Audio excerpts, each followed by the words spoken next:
반갑습니다. 저 방귀 김대선 형제라고 합니다. 아, 네. 이제 하나님이 잠깐만.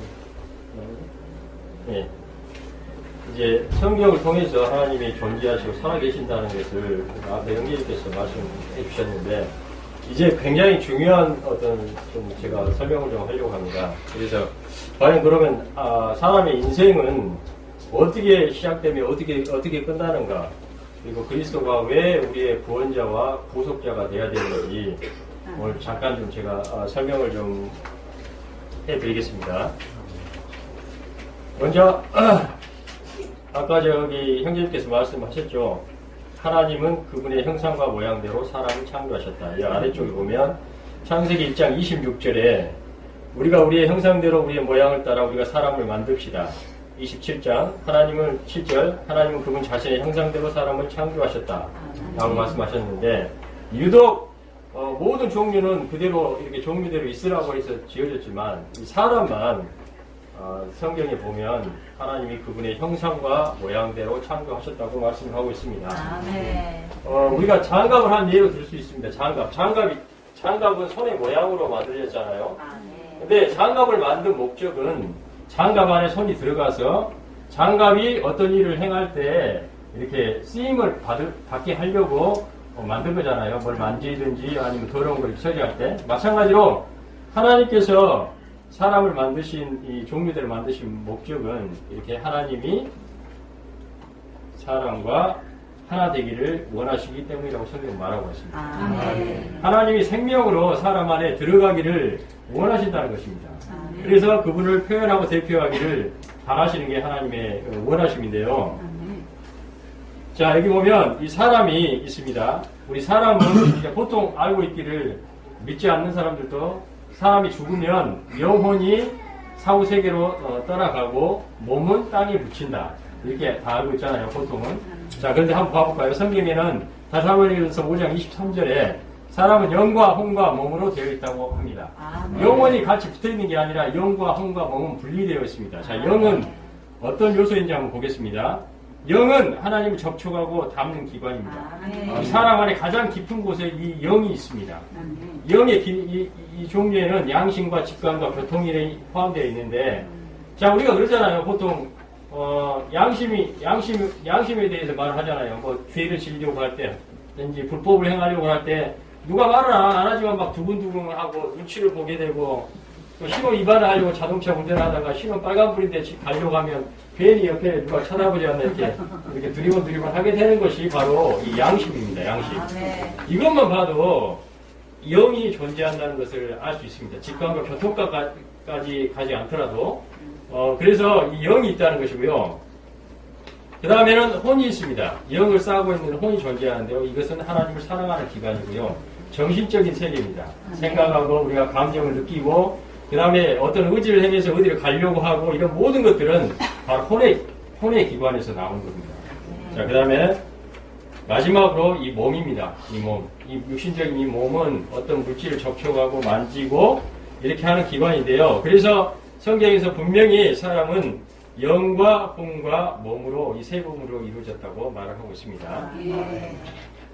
또한 로마서 9장 23절과 24절에는 뭐라고 되어 있냐면 하나님께서 또 영광에 이르도록 예비하신 긍휼의 그릇들에 대하여 이 그릇은 우리라고 말합니다. 영광의 하나님을 우리는 담도록 예비된 이런 그릇이라고 성경에는 말합니다. 그래서 사람은 또한 하나님을 담는 그릇이라고 말을 하고 있습니다. 자, 이렇게 하나님을 이렇게 담는 그릇입니다. 그래서 아까 전에 보면 고린도후서 4장 7절에 우리는 이 보배를 질그릇 속에 담고 있다고 말하고 있습니다. 우리 믿는 이들은 이 보배이신 하나님의 생명으로 안에 담고 있는 것입니다. 자, 그 다음에 하나님을 아까 말했듯이 그릇 속에 이렇게 채운 사람, 그릇인 사람 안에 채운 사람을 뭐라고 한다고요? 믿는이라고 합니다. 믿는 사람, 믿는이라고 합니다. 자, 원래 이제 하나님께서 사람을 창조하셨을 때 굉장히 사람은 순수하고 깨끗했습니다. 원래 사람 처음 창조. 그래서 하나님이 심히 창조하고 나서 심히 기쁘다는 말을 그냥 일반적인 창조물에 대해서는 그렇게 심이라는 단어를 안 썼는데 이 하나님이 사람을 창조하고 나서는 심히 기뻤다고 말을 하고 있어요. 그래서 창조할 때 순수하고 깨끗했습니다. 사람은. 자, 그러나 사람을 창조한 후에 에덴 동산에 이제 두게 됩니다. 그때 생명나무이신 하나님을 대표하는 생명나무가 있고 선하게 알게 하는 지식의 나무가 있었는데 그때 하나님이 먹지 말라고 했는데 이 선하게 지식의 나무 열매, 즉 죄의 열매를 먹음으로 말미암아 그때부터 인류의 조상 우리 아담과 하와가 이 죄의 열매를 먹으로 말미암아 사람은 타락하게 돼버립니다. 하나님 생명나무를 먹어서 하나님 생명을 받아들였어야 되는데 이 지식의 나무 열매를 먹어서 이제 죄가 들어오게 됩니다. 그래서 사람에게 뭐가 생깁니까? 죄가 들어와버립니다. 그 다음에 죄가 들어와서 생긴 이런 행위들이 뭐냐면 죄들입니다. 죄들. 자, 두 가지 문제가 생기는데요. 여기 한번 로마서 1장 29절을 다 같이 한번 읽어볼까요? 그들은 모든 불의와 사악과 탐욕과 악의가 가득하고 시기와 살인과 분쟁과 사기와 악행이 가득 차 있으며 자, 이렇게 죄가 들어와 버려서 사람이 이런 상태가 됐습니다. 불의하고 사악하고 탐욕이 가득하고 악의와 시기와 살인과 분쟁과 사기와 악행이 있는 상태로 떨어져 버립니다. 자, 이렇게 죄가 들어오죠. 여러 가지 죄들의 형태들이 나타납니다. 아까 시기, 살인, 미움, 거짓말 뭐 등등해서 여러 형태로 죄들의 형태들은 나타납니다. 자, 여기 한번 질문 한번 보겠습니다. 자기 혹시 거짓말 한 번도 안 하신 분 한번 살아오겠어요? 혹시 미움말 한번 욕 한번 안 해보신 분 한번 판단해보세요. 어쨌습니까? 우리 여 친구 오늘 초대했는데 욕 한번 안 하고 살아왔는지 한번 물어보고 싶네요. 자, 우리 어떻습니까? 우리가 시기하지 않았어요? 혹시 사돈이 땅을 사면 배 아프다고 그랬는데 배 아파보신 적 있으신가요? 자, 이런 것들이 바로 죄들의 형태로 나타나는 것입니다. 그러면 우리는 어떤 사람인가요? 의인인가요? 어떻습니까? 우리는 어떤 사람들이에요? 죄인입니다. 맞습니다. 죄인입니다. 저 자신부터가 이런 죄들의 형태로 많이 살았었기 때문에 한 50년 지금 가까이 살고 있는데 아직 안 됐지만 그런 죄인입니다. 자, 그래요. 여기서 이제 아까 영의 어떤 한 요소 직감이 있다고 했죠. 이 직감은 우리가 하나님이 존재하신다는 것을 알 수 있습니다. 말을 안 해도 알 수 있어요. 믿지 않아도 하나님 계시고 하나님을 알고자 하는 그 갈망이 안에 있어요. 그래서 아까 형님이 이제 설명을 못했는데 원래 그 사람 인류 영장 말고 그 가장 IQ가 높은 동물이 뭐죠? 침팬지라고 하죠. 침팬지. 자, 침팬지는 높아도 영이 없어요. 영이 없기 때문에 어디를 가가지고 누구를 경비하거나 막 찾으려고 하는 이런 것이 없어요. 왜? 영이 없기 때문에. 그러나 사람은 어떤 나라에서든 어떤 형태로든 아까 말씀했잖아요. 어떤 뭐 하나님을 믿을 수도 있고 뭐 불교에 와서 부처의 뭐 어떤 상이나 되고 절을 할 수도 있고 어떤 사람은 뭐 소이다 되고 신이라고 이렇게 할 수도 있고 태양을 또 섬기려고 하고 아니면 우리나라에서도 예전에 정한수를 떠놓고 빌기도 했잖아요. 근데 사람은 누구나 이렇게 하나님을 알고자 하는 이 갈망이 있다는 거예요. 찾고자 하는 거예요. 근데 그 대상이 다만 모르고 대상이 밖에 있을 뿐입니다. 자, 이렇게 죄의 본성과 행위가 있는 사람과 하나님이 있는데 여기를 분리시킨 게 뭐냐면 죄입니다. 자, 사람은 아까 하나님이 담는 그릇이었는데 하나님이 담아줘야 되는데 이 죄가 가로막고 있습니다. 그래서 이 죄가 해결되어야만 한다는 것입니다. 자, 그래서 죄에서 구출되기 위해서 사람은 많은 노력들을 해봅니다. 자, 어떤 노력을 하는가 볼까요? 자, 선행을 하려고 합니다. 기구도 하고 착한 일, 봉사 이런 걸로 죄가 쉽게 줄 줄 알고 이런 걸 해보지만 쉽지 않습니다. 자, 교육, 학사, 석사, 박사 최고의 교육을 받아봅니다.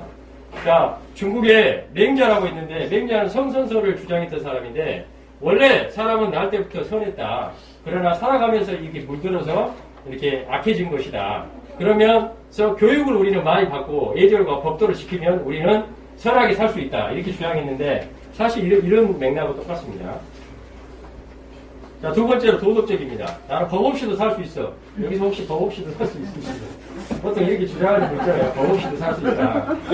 이렇게 도덕적이려고 합니다. 정말 나는 누가 말 안 해도 내 스스로 나는 의롭게 죄 안 짓고 살 수 있다. 이렇게 하지만 심지어 보통 보면 산에 가가지고 혼자 돌 닦으시는 분도 있잖아요. 근데 물을 한번 내가 어디 예를 한번 뉴스에 나오는 이상인데 물을 한번 들어갔다가 물방울 꼈다가 가지고 올라가는데 되게 거리가 좀 꽤 멀었나 봐요. 근데 가다가 물동이를 한번 엎질렀어요. 한 번은 참았어요. 또 가다가 또 한 번 엎질르니까 물동이를 바로 참여서 이제 이런 상태가 되는 거예요. 이제 한순간에 이렇게 도덕적으로 이렇게 뭔가 죄에서 구출되려고 하는 거. 아까 종교, 하나님을 믿는 것도 있지만 여러 다른 종교를 하면서 자기가 죄에서 벗어나 보려고 사람들은 많이 노력합니다. 그러나 어떻게 됩니까? 그 무엇도 죄에서 해결할 수도 없고 사람을 구원할 수가 없습니다. 그 이유가 바로 성경에 있는데요. 자, 여기 히브리서 9장 22절을 한번 읽어볼까요? 피 흘림이 없은즉 사함이 없느니라. 자, 여기 피 흘림은 죽는 것을 의미합니다. 하나님은 아까 전지전능하실 뿐 아니라 하나님은 거룩하시고 영광스럽고 의로우신 분인데 하나님은 의의 법처럼 딱 매이신 분이세요. 그래서 하나님 앞에 죄를 지으면 반드시 모든 사람이든 동물이든 다 죽어야만 하는데 죽어야 합니다. 그래야 해결됩니다. 그래서 하나님께서 사람의 죄를 해결하신 방법은 피 흘림 즉 죽음을 통해서인 것입니다. 자, 구약에 예수님이 오시기 전에 구약 시대에는 어떻게 했는지 한번 볼까요? 자, 구약에서는 사람이 죄를 지으면 소나 양을 끌고 제사장한테 갑니다. 그러면 제사장이 소와 양에게 안수를 합니다. 그 다음에 소나 양을 잡아가지고 그 피를 하나님의 성막과 제단 위에 갖다가 이렇게 뿌리면 그때 사함을 받습니다. 구약에서는 이렇게 했어요. 그러면 어떻게 했어요? 사람이 한 번만 죄를 짓지 않잖아요. 그럼 또 나중 일주일 뒤에 또 죄를 지으면 또 소하고 양을 끌고 와서 죄 좀 해결해 주세요 하면 제사장이 또 잡아다가 그 피를 갖다 이렇게 해면서 해결했습니다. 여기 한번 읽어볼까요? 제사장들은 날마다 먼저 자신의 죄들에 대한 희생 제물을 드리고 그 다음에는 백성의 죄들에 대해 드렸는데 이런 식으로 날마다 죄를 진 사람은 날마다 이렇게 가져가야만 됐습니다. 자, 그러나 예수님께서 오신 이 신약의 이 시대에는 자, 한번 요한복음 1장 29절 한번 읽어보겠습니다. 보십시오, 세상의 죄를 없으시는 하나님의 어린 양이십니다. 침례자 요한이 예수님을 보고 말을 한 겁니다. 세상 죄를 없으시는 하나님의 어린 양이다. 이제 살아있는 동물이 아니라 바로 예수님이 모든 그 재물의 대표로 해서 인류를 위해서 세상 죄를 짊어지고 십자가에 죽으셨다는 것을 말씀하고 있습니다. 그래서 자신을 제물로 드리심으로 단 한 번만에 죄의 문제를 최종적으로 영원히 해결하셨고요. 그래서 히브리서 7장에는 그분은 그와 같이 하실 필요가 없으십니다. 왜냐하면 그분은 자신을 들이시어 한 번만에 영원히 그 일을 이루셨기 때문입니다. 라고 말을 하고 있습니다. 이분은 다시 또 죽으실 필요가 없어요. 영원히 다 해결을 하셨습니다. 자, 죄의 문제를 해결하기 오시기 위해 그리스도께서 오셨는데요. 마태복음 1장 21절 한번 읽어보겠습니다. 이름을 일으켜 부르시오. 왜냐하면 바로 그분께서 자기 백성을 그들의 죄들에서 구원하실 것이기 때문입니다. 예수님이 바로 자기 백성의 인류를 그들의 죄들에서 구원하실 것이라고 분명히 성경에서 말을 하고 계십니다. 자, 그러면 어떻게 그분께서 이런 구속하고 구원하시는지 그 과정을 한번 봐보겠습니다. 자, 하나님이 계셨죠. 하나님이 예수님과 다 같이 계셨죠. 하나님이 육신돼서 오십니다. 자, 처녀 마리아에게서 성령으로 잉태되어서 이 땅에 오시죠. 자, 그 다음에 똑같은 인간의 생활을 삽니다.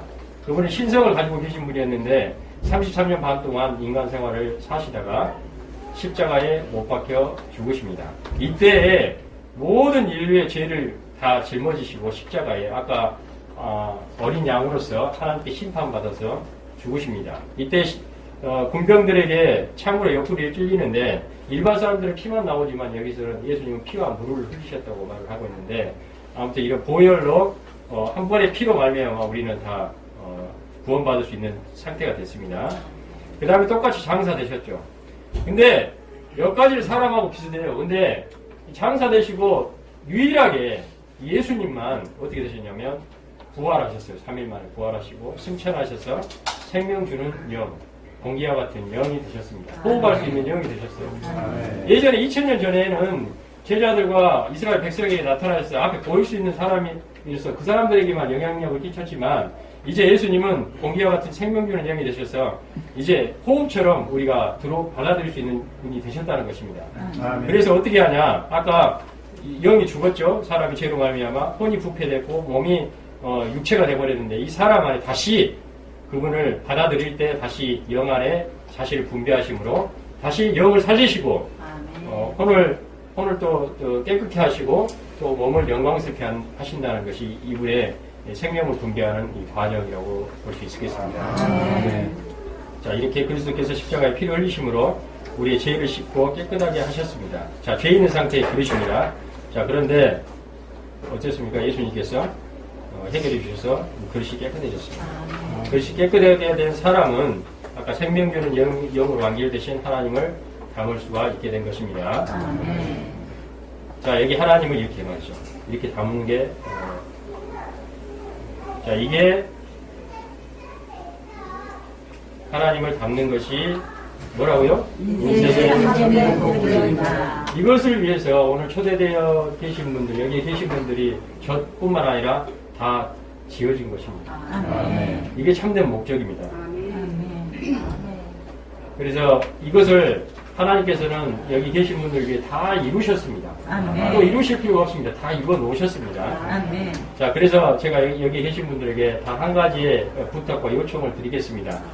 먼저 이게 이제 아까 받아들이는 길에 대해서 제가 말씀을 드릴 텐데 이후에 마음을 좀 활짝 여셔서 이 성경과 하나님 말씀에 마음을 좀 활짝 여셔서 받아들였으면 좋을 것 같습니다. 자, 먼저 아까 그런 생명을 받아들일 수 있는 길을 한번 제가 설명하겠습니다. 자, 하나님 받아들인 길. 자, 첫 번째입니다. 마태복음 4장 17절 한번 읽어보겠습니다. 회개하십시오. 천국이 가까이 왔습니다. 자, 여기서의 회개는 생각을 하나님께로 돌이키는 것입니다. 첫 번째, 생각을 이 시간 하나님께 한번 돌이켜 보십시오. 돌이키는 것입니다. 자, 두 번째, 요한복음 1장 12절입니다. 그분을 영접한 사람들, 그분의 이름을 믿는 모든 사람에게는 하나님의 자녀가 되는 권위를 주셨다. 두 번째로 필요한 것은 마음으로 믿는 것입니다. 마음으로 믿어야 합니다. 예수님께서 우리의 모든 죄를 지고 십자가에 죽으시고 부활하셔서 이제는 생명 주는 영혼이 되셔서 우리 안에 오실 수 있는 분이 되셨다는 이 사실을 우리의 죄를 해결하셨고 끝내셨다. 깨끗게 하셨다는 이 사실을 믿는 것입니다. 이것은 하나님과의 문제이기 때문에 우리의 믿음이 필요합니다. 두 번째, 네, 마지막입니다. 로마서 10장 13절입니다. 누구든지 주님의 이름을 부르는 사람은 구원을 받을 것입니다. 셋째로 주님의 이름을 부르는 것입니다. 어떻게 불러야 합니까? 입으로 불러야 합니다. 입으로 시인하고 이거는 사람 앞에서의 시인입니다.